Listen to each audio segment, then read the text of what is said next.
The EDE is a course which has been offered in many communities around the planet. Ecovillage Design Education to me personally was an opportunity to intensely explore my place in Auroville. For me at least, a very intellectual curiosity about what it meant to go through a 5-week process. It evolved into, I'm going to get all these tools to help me in my future goal towards community building. It's more like a community building. For me, that's what ED is about. It's like how to build a community and to look at the different aspects of a community building.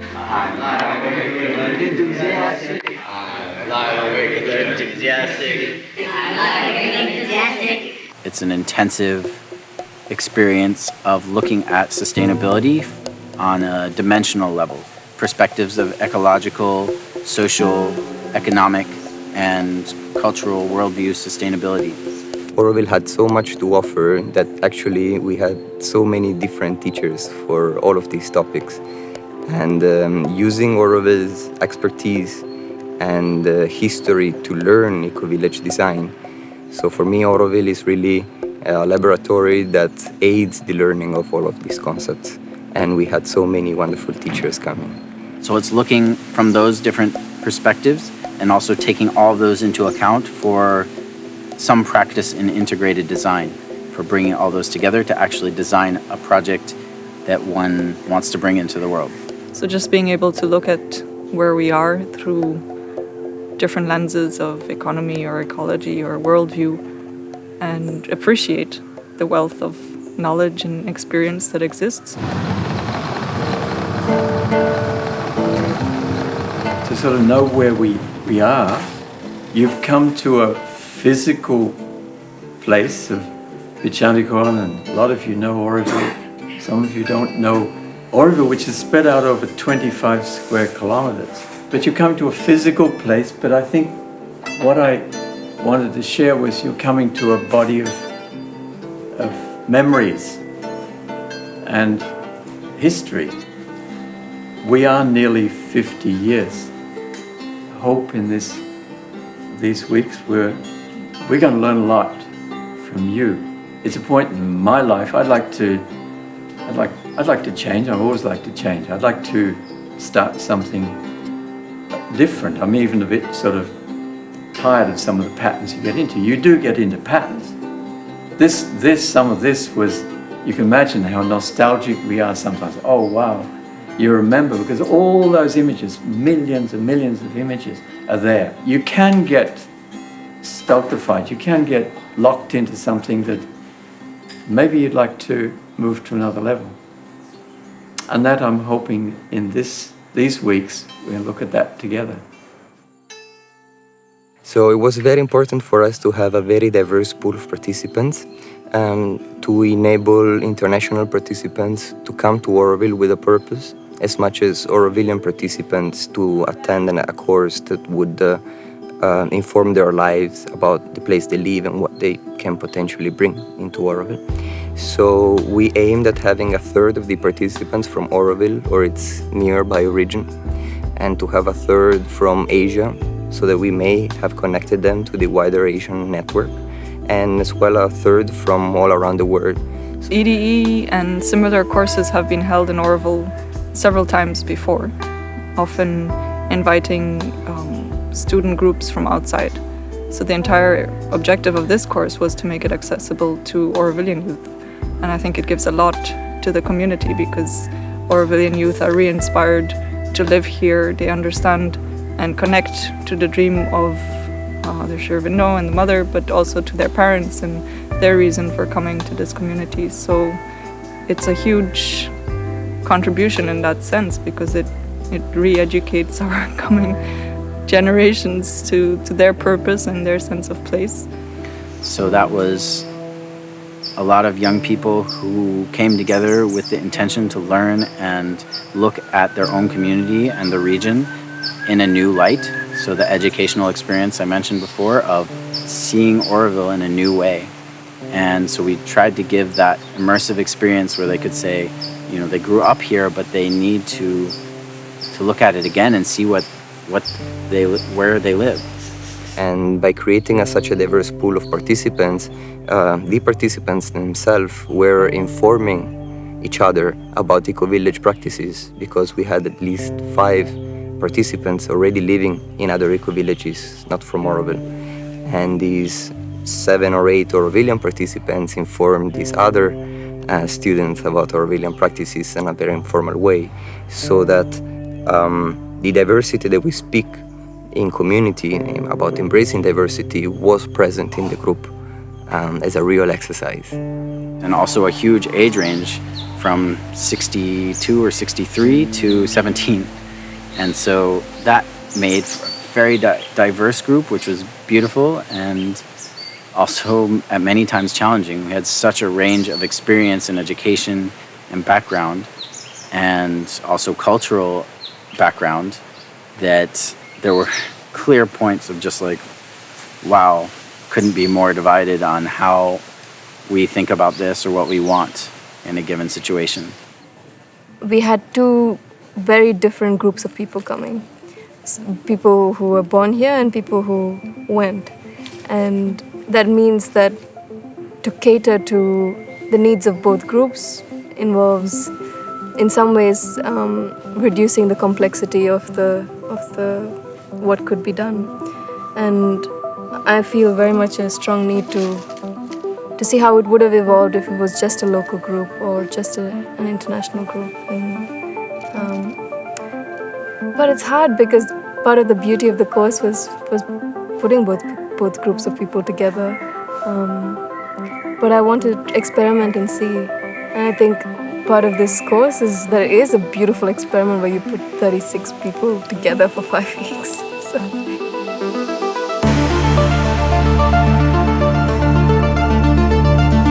We visited so many places, and we met a lot of different people offering the ideas of the course, of the overall framework.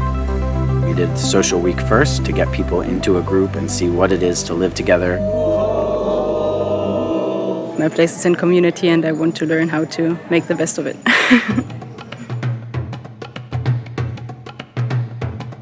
How does Auroville do it? How does the region, how does India and the Tamil Nadu and the bioregion that we're in apply these ideas? And where are the points that we're still learning as a society and culture and different cultures? What are the learnings from the way traditional Indian society in terms of rural communities and how it is organized, and how these learnings could become some building blocks or could supply some building blocks for newer forms of institutions being created?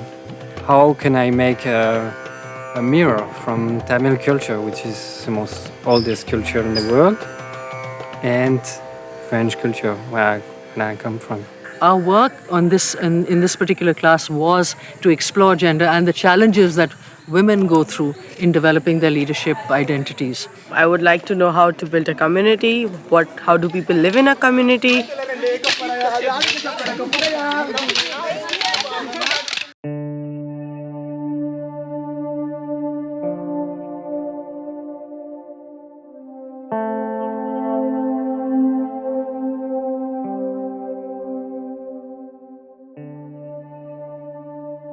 The time I spent with the EDE students today was talking about conflict and conflict resolution and the dynamics of what is conflict in our lives and in communities.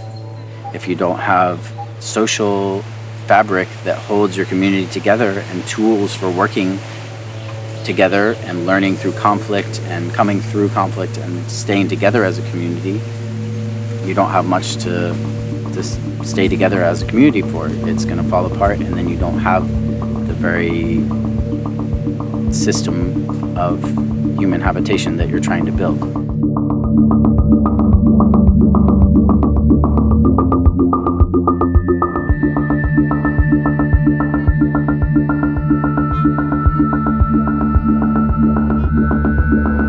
So in Ecology Week, we looked at how communities engage with the environment around them, what responsibilities humans should take to relate with nature in a healthy and sustainable way.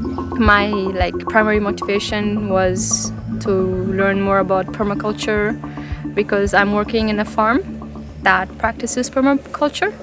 Nature is already perfect. There's nothing we can do to improve upon nature. Like you can do 5, 10 PhDs, but you'll never know how to make this tree. I'm looking for real solutions in Auroville of how to get people involved in their local food. The society that doesn't know where its food comes from is a society without culture, and humanity without culture is going to perish.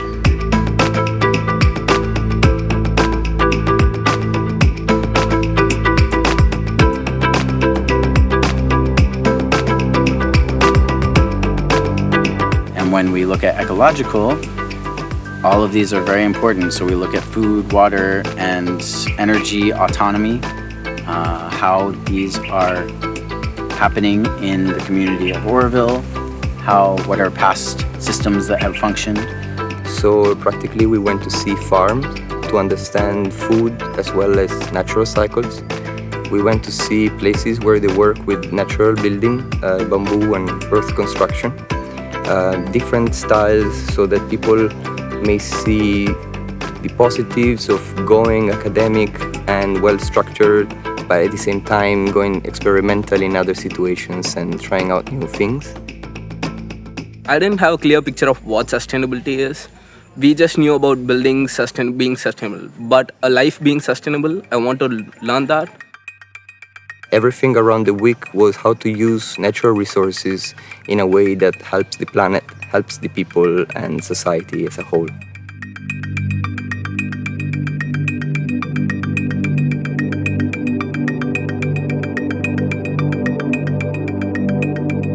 The economic week, where we looked at the current system, the current capitalist system that's dominant on this planet, and how destructive it is and how it feeds a whole way of being which is extractive, and then looked at what are the other models that we need to look at and shift over to, and how are places like Auroville and other possible systems being created in the world that can actually be functional, sustainable models.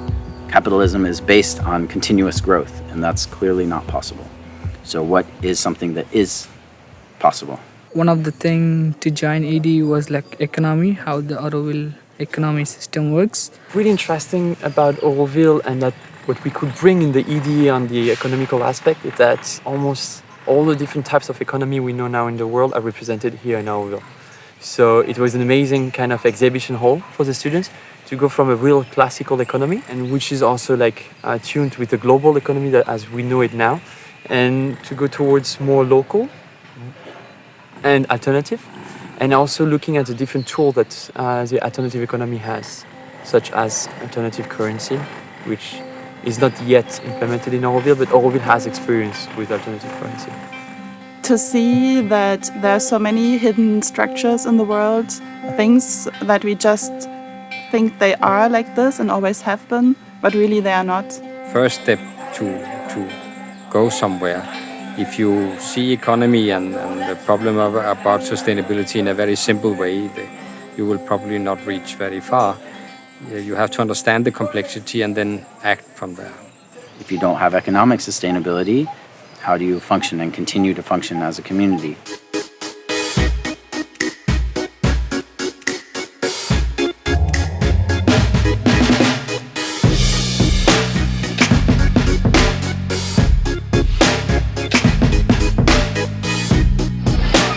And then we moved into the worldview and the cultural dimension, where we looked at what are the background thoughts and ideas and perceptions of the way we live in the world that allow us to create the system that we're in now, and what is the change that needs to happen to allow us to shift.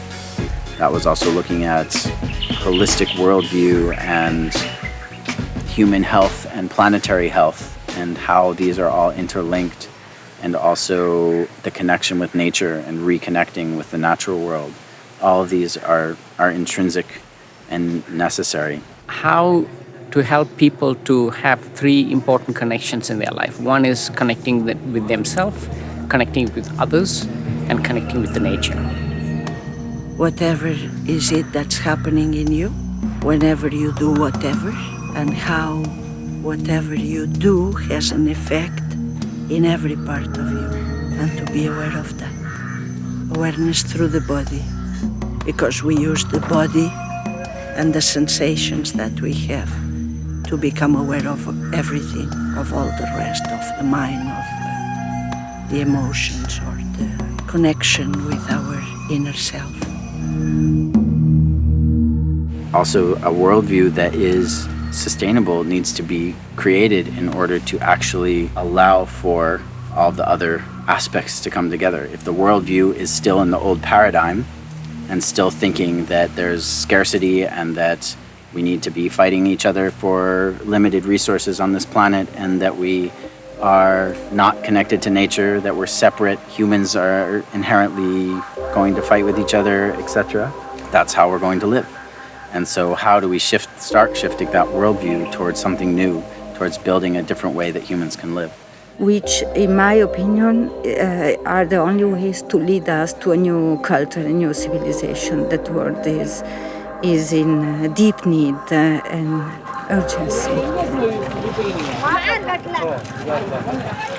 Helping the group to understand how to transition out of an emergency and how to build inner resilience to avoid a loss of energy during an emergency situation.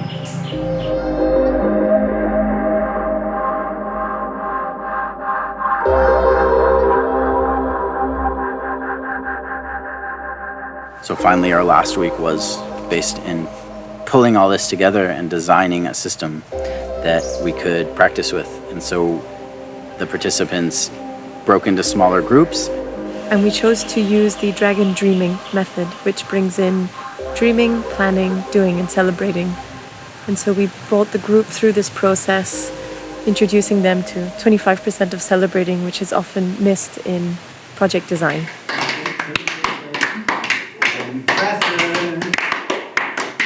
What are the essential things that need to be done before doing a project? So dreaming a project in a successfully way, so that when you do it, it won't fail. I wanted to hear so many people's stories, new stories, old stories, and give a chance for more stories to grow. I came here to learn tools to change the world to a better place. Personally interested in the Ecovillage movement, and I'm interested in implementing what I learn here at the course at my Ecovillage.